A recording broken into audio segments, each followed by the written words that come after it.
E aí pessoal, eu sou o Lucas Candini. E aí, meu nome é Lucas Volker e hoje tem uma honra de estar presente aqui conosco, Daniel Firmato, coordenador adjunto aqui do curso de Direito da FUMEC e defensor público estadual especializado na área de Direito do Consumidor. Muito obrigado, professor. É um prazer estar aqui, aos Lucas Candini, Lucas Volker, ao Pedro também que está aí nos bastidores. É um prazer participar desse projeto de vocês, da qual eu louvo e o parabenizo. Professor, para começar esse bate-papo, conta pra gente um pouco sobre a sua formação acadêmica e profissional. Muito bem, esse ano, 2019, fazem 18 anos que estou na FUMEC. Eu comecei aqui na FUMEC aos 28 anos de idade. Eu me formei com 23 e em seguida fui fazer mestrado. Nesse meio tempo, entre a formatura, eu me formei em 1996. No final de meados de 98, surgiu aí um concurso de defensoria pública. Você nunca tinha ouvido falar. Naquela época, então, a defensoria pública, nesse concurso, para você ter ideia, era o terceiro concurso da defensoria pública de Minas Gerais, de toda a história, de uma instituição que já existia há mais tempo.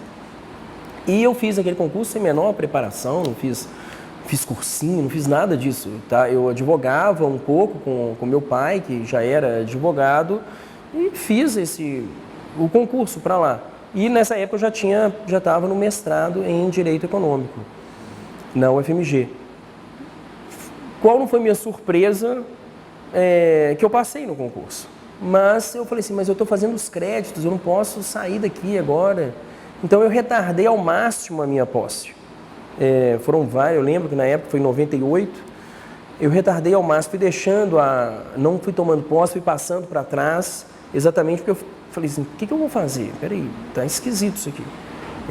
Vamos olhar, vamos com calma, porque quando a gente forma, você está com 23 anos, você tem que abrir as portas, mas não significa que você entrará em todas elas. Então é importante deixá-las abertas, porque pode ser que em determinado momento você queira entrar. E foi isso que aconteceu. E eu tomei posse somente em novembro de 98, como defensor público, e entrei em exercício, salvo engano, 30 dias depois. Hoje, agora, nesse mês de novembro de 2019, fazem 21 anos que sou defensor público. Bacana.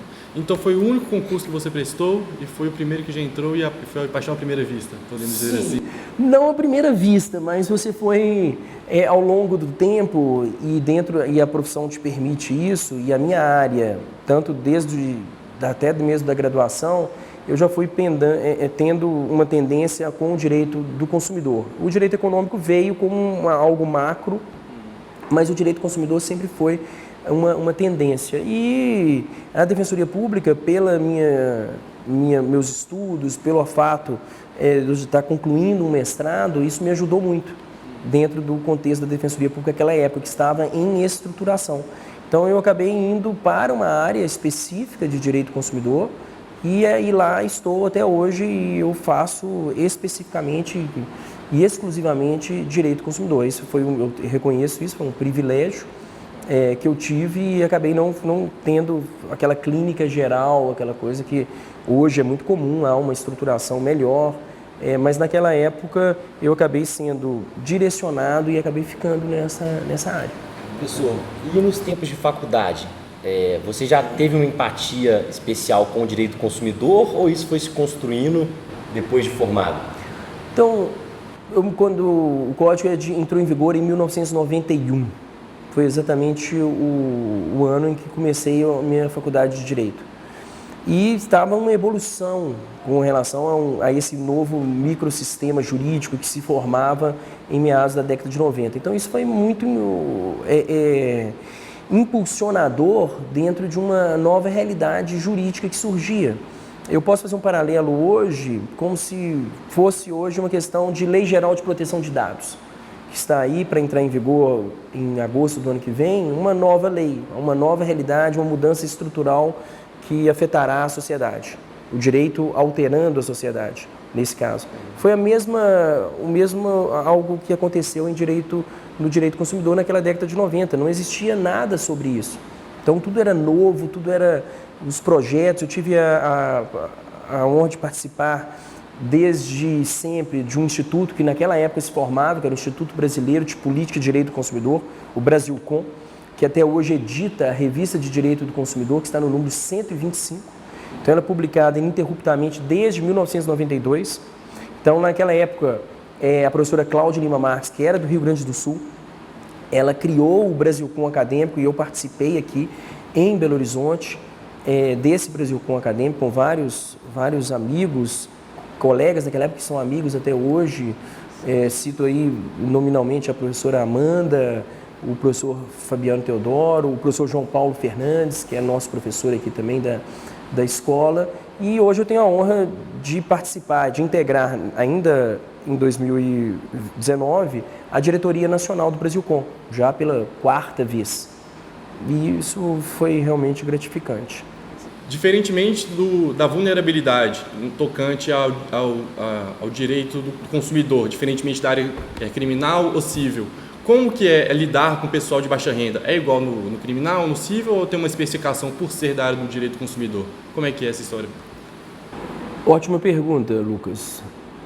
Empatia, a questão é essa. Você tem que ter empatia pelo outro. Isso não é simplesmente pela questão só do defensor público. Eu acho que o operador do direito que trabalha com pessoas, ele tem que ter essa empatia, ele tem que visualizar o outro e não somente a si mesmo. Então, você olhando o outro, você tendo como foco o outro dentro de uma perspectiva quase que antroposófica, isso muda a sua visão de simplesmente ser um operador mecânico do direito. É isso, ponto, como se fosse uma engenharia, não é assim. Então, todo mundo ele é permeado de diversas influências emocionais, físicas, filosóficas, espirituais, e é o ser humano que chega lá, não só porque ele tem uma hipossuficiência econômica ou não teve as oportunidades que muitas outras pessoas tiveram, você não pode fazer um juízo de valor em relação àquilo. Então, por isso que eu comecei a sua resposta falando da empatia, que essa empatia, ela lhe dá um norte para que você, do aspecto técnico que você tem, o conhecimento técnico, o cabedal técnico, você possa resolver o problema daquelas pessoas.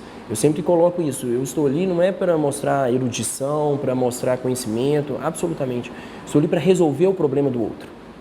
E essa resolução do problema do outro, ela é extremamente gratificante, especialmente hoje com o incentivo que se tem, e a Defensoria Pública ela tem uma meta muito grande nisso, de uma extrajudicialidade. Então eu fico mais feliz ainda quando eu resolvo o problema do outro com uma composição, com uma mediação, com algo extrajudicial, de não simplesmente ajuizar uma ação e esperar do Estado juiz uma resposta, e que nós sabemos que, infelizmente, face a todas as circunstâncias, ela tem inúmeras variáveis.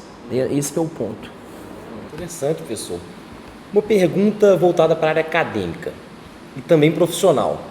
Professor, como que você faz essa interlocução entre a área acadêmica, ser coordenador do curso de Direito, de estar em sala de aula, dando aula, ensinando para as pessoas que estão iniciando agora na área jurídica, com a sua carreira profissional? Como é que funciona isso? Uma influencia a outra, é importante?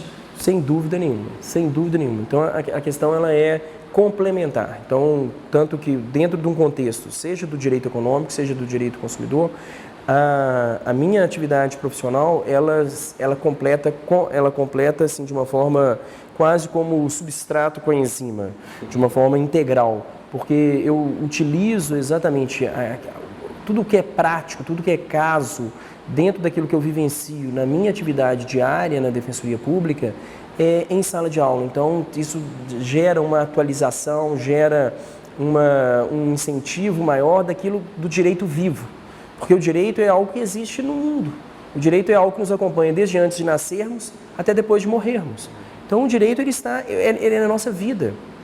E você não pode simplesmente colocar de um lado algo material e algo formal e como se fossem distintos. Não. O direito ele está em constante transformação, e o direito e a sociedade, eles forçosamente se pressupõem. Então, um não pode existir sem o outro. Você tem a sociedade que está ali e muitas vezes ela demanda mudanças jurídicas, e muitas outras vezes você vê claramente o direito ele alterando o comportamento social. Por isso é tão importante, num contexto de um curso jurídico bem feito, todas aquelas disciplinas ditas propedêuticas, que muitas vezes os alunos não gostam ou têm uma certa aversão, da filosofia, da antropologia, da sociologia, hoje, modernamente, da psicologia. O direito consumidor, hoje, ele está muito interligado com a questão da psicologia. Uma economia comportamental, o behavior economics, que vem dentro de um contexto moderno, ele vem estudar o ser humano não simplesmente como um mero consumidor dentro de um regime capitalista, não, mas ele vem influenciar o porquê daquele ato de consumo, e isso tem a ver com todas essas outras ciências. Você, estando bem próximo dos alunos, né, do pessoal do início da carreira aqui na universidade, você acha que a matéria preferida dentro de sala de aula provavelmente será aquela que ele irá atuar depois da faculdade, ou pode gerar uma certa frustração da teoria ser diferentemente da prática? A exemplo, por exemplo, do direito consumidor, criminal, civil, independente. Veja bem, essa questão do acadêmico, eu acho que o acadêmico, como eu disse, ele não pode fechar portas nenhuma. Então, a experiência dentro da universidade, em 10 períodos ou mais de 10 períodos, dependendo, ela possibilitará exatamente que ele vivencie cada uma dessas áreas. O que eu penso é que não pode haver preconceito, um pré-conceito formado em relação a nenhuma delas. Aí eu detesto aquilo, ou eu amo aquilo. Não, vivencie todas elas. Quando eu estudei Direito Econômico e depois eu acabei fazendo mestrado e doutorado na área, eu confesso que eu nunca imaginei que eu faria minha vida acadêmica dentro daquilo ali, de Direito Econômico, que é algo dentro da graduação difícil, abstrato, com termos muito técnicos, e a vida acabou te levando para uma área nesse sentido. Então, o que eu vejo, e isso é uma mensagem que pode ser deixada, que o aluno do direito ele não pode simplesmente vivenciar ou viver a sua vida e o seu curso para o pós da faculdade, aquilo que vai acontecer depois. Não, faça aquilo que está claramente ao seu alcance. Faça aquilo que está hoje. E não simplesmente veja aquilo que está vagamente à distância.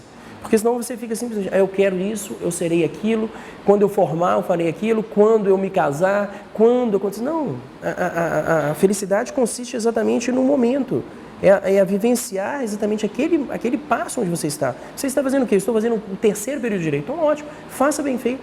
Merece ser bem feito tudo aquilo que merece ser feito. Então, faça bem feito aquilo ali. Não vivencie, se eu estiver no 8º período, eu vou fazer o estágio. Não. Aproveite as oportunidades, a escola lhe dá essas oportunidades, os professores são abertos, então projetos de pesquisa, de extensão, isso que vocês estão fazendo aqui, isso é sensacional, enriquecerá a vida de vocês daqui para frente, daqui a 3, 4, 5, 6 anos, 10 anos, quando vocês não estiverem mais na faculdade, quando estiverem na vida profissional de cada um. Então isso é importante, vocês estão de parabéns efetivamente, no sentido de que estão aproveitando o momento estudantil, o momento acadêmico, porque hoje acontece muito da pessoa viver no futuro ou parar no passado e esquecer totalmente o presente. Isso é fonte de inúmeros problemas, de inúmeras questões existenciais. Então, aproveite aquilo que você está. A preparação e as oportunidades surgirão e farão com que você possa adequar naquela oportunidade que surgiu, com base na preparação prévia que você teve. Então, não se frustre com uma primeira negativa, com um segundo não, com um quarto sentimento de pessimismo. Não, as portas elas se abrem a cada momento. Então, as alternativas elas podem surgir, novas carreiras surgem e novas oportunidades de trabalho. Depois de anos que a pessoa está numa determinada área, ela pode surgir outra. Mas por quê? Porque ela se capacitou. Ela se capacitou previamente e, sem ela saber, ela estava se capacitando para uma nova oportunidade que surgiu, para aquele ditado antigo, para o cavalo arriado que passou, e não necessariamente ele passa somente uma vez. Então não se frustre. Até dentro do direito, novas áreas vão surgindo, né, de acordo com que o mundo vai mudando. Exemplo do direito digital, que não existia há pouco tempo atrás, o direito consumidor, que na década de 90 foi uma coisa inovadora. Sim, e pegando esse gancho também do que você falou anteriormente sobre a Lei Geral de Proteção de Dados, Você chegou até a comparar o impacto que ela pode gerar com o Código de Defesa do Consumidor na década de 90. Daqui para frente, qual que você acha que vai ser o impacto dessa lei? Você acha que vai influenciar todos os juristas? Eu penso que se a pessoa não se adequar àquilo ali, não ter pelo menos a noção do que ela traz, ele ficará um passo atrás. E é aquilo que já se coloca, até Eduardo Culturi já coloca isso no seu Mandamentos do Advogado. A cada dia que você estuda menos, você se torna menos advogado. Eu não limito a pessoa do advogado, mas do operador do direito. Então, o operador do direito, eu acho que isso vale para uma realidade hoje nossa muito fluida, muito líquida, muito onde que gera que você tem que fazer, tem que estar sempre em atividade. É importante você parar. A inércia, o ócio, Domênico de Massa já colocou, ele é criativo, sim. Então tem que dar uma parada para que você pense, para que você muitas vezes dê um passo atrás, para dar dois para frente. Então você tem que estudar. É o long life learning, é o aprendizado continuado. Então eu formei, acabei as disciplinas regulares, passei no AB, acabou. Não, acabou uma fase. E é isso que vai lhe dar desafios, é isso que ele vai impulsionar, é isso que ele vai trazer alegria para que você desenvolva, seja no aspecto pessoal, seja no aspecto profissional, e as duas têm que caminhar juntas. Esse é o ponto. Agora tocando especificamente sobre a área do direito do consumidor. Todo mundo é um potencial consumidor. Isso nos leva a pensar que o direito do consumidor seria uma grande área de atuação para o começo de carreira de um advogado, pelo fato de cada pessoa ser um potencial consumidor. Potencial consumidor? Sim, também podemos estabelecer, pode ser colocado dessa forma, mas você pode olhar uma outra lógica de não simplesmente, então, porque todos são potenciais consumidores, então poderá haver maiores problemas e com esses problemas eu poderei judicializar uma questão. Por essa ótica pode ser feita também, mas nós não podemos esquecer que existem os juizados especiais. E eles têm uma demanda, um nicho específico de atuação, até mesmo até 20 salários mínimos, a desnecessidade do profissional de direito. Mas, dentro desse contexto que você pintou e que é verdadeiro, sem dúvida nenhuma, desde que a pessoa se capacite, que a pessoa seja um profundo conhecedor daquilo ali. Porque o direito do consumidor, ele é ciência. O direito do consumidor, ele não é simplesmente algo... o consumidor tem direito a isso, tem direito àquilo. Não, ele está dentro de um volume mais macro, tanto que alguns, inclusive, inserem o direito do consumidor dentro do gênero direito econômico, dentro de um contexto de ordem econômica. Então, a defesa do consumidor, ao lado da livre concorrência, elas são princípios informadores de toda a ordem econômica. Então, nós estamos agora dentro de um viés liberal dentro da política econômica, onde você vai ter isso muito em mente. Então, nós estamos valorizando a livre concorrência em detrimento do consumidor, ou nós temos que buscar um ponto de equilíbrio e de harmonização entre, ao defender a livre concorrência, você estará defendendo ali o consumidor. É uma ótica que se tem também de análise. Bom, professor, uma pergunta objetiva. Carreira pública e carreira privada, vantagens e desvantagens. Qual o seu ponto de vista em relação a isso? Nós estamos aí às vésperas da promulgação da reforma da Previdência. Não há dúvidas de que essa reforma ela trará desvantagens no sentido da carreira pública. Não tem dúvidas disso. Então há toda algo por trás de um equilíbrio, não se discute isso. Mas dentro desse contexto, olhando apenas do ponto de vista material, haverá uma diferença grande em relação à carreira pública e da privada. A carreira pública, ela te traz limitações, dentro até mesmo no aspecto, seja ele financeiro, seja ele da sua atividade. A carreira privada, ela te traz maior liberdade, então isso é de cada um. Então, na carreira privada, a pessoa terá liberdade de fazer qualquer coisa, desde que a lei não proíba, obviamente, né? Estamos colocando dentro de um contexto de licitude. Então, a carreira privada, para quem busca o seu limite, para quem não tem um teto, para quem não quer nada, nenhuma amarra, essa é o ideal para a pessoa. Mas ela precisa ter muito mais paciência, ela precisa ter muito mais persistência. Isso não vai da noite para o dia. E aí, aproveitando a sua pergunta, nós não podemos olhar simplesmente hoje, é sempre bom aprender com a experiência dos outros. E a arte de colocar em prática a experiência dos outros é mais importante ainda. Mas hoje você não pode olhar simplesmente ali, aquele profissional ali, eu quero ser igual. Ótimo, é bom ter esse parâmetro, esse paradigma. Mas você tem que saber o caminhar e como que ele chegou até ali. Né? Então hoje a pessoa é comum, ela quer entrar na empresa e ela já quer ir para ser o diretor. Ela quer aquele diretor ali, mas ela não viu como que aquela pessoa fez até chegar àquele cargo. Isso é muito importante, isso requer persistência, requer resiliência. Isso é uma palavra que tem ficado muito em falta na juventude. Então tem que saber, tem que ser resiliente, tem que ter flexibilidade e persistência. E se for esse o caminho dela, vá em frente. Professor, agora uma pergunta quente que a gente sempre faz para os nossos entrevistados aqui, que é uma pergunta até bem objetiva. Você acha que a faculdade prepara o acadêmico de direito para o mercado profissional? Sim, desde que haja uma reciprocidade, como eu disse, tem que haver uma reciprocidade em tudo na vida. Então, aquele acadêmico que se envolve, que participa daquilo que é ofertado, ele estará bem capacitado para a sua atividade profissional. Não esquecendo que a preparação dos anos da faculdade, elas foram ali a base. E a lapidação disso, ela virá com cada um, com seus projetos pessoais, com as suas especializações, ou isso vai depender muito de cada pessoa. Pode ser que ela faça direito e ela queira empreender, que ela faça direito e que ela monte uma startup, mas a base do direito, se aquela pessoa fez bem feito o curso, ela terá aquilo para o resto da vida, não tenha dúvida. Professor, eu gostaria de te agradecer enormemente pela presença. O prazer é meu. Muito bom. O prazer é meu. Acho que foi, Lucas, muito obrigado. Foi um papo bem profundo e com certeza. que a gente vai influenciar muitas pessoas aí com o seu ponto de vista. Eu que agradeço muito o convite. Obrigado. Obrigado. Não esquece de curtir o vídeo, compartilhar com seus amigos e se inscrever no nosso canal. Valeu, gente. Muito obrigado. Estamos aqui com o Daniel Firmato em mais um vídeo. Valeu, professor.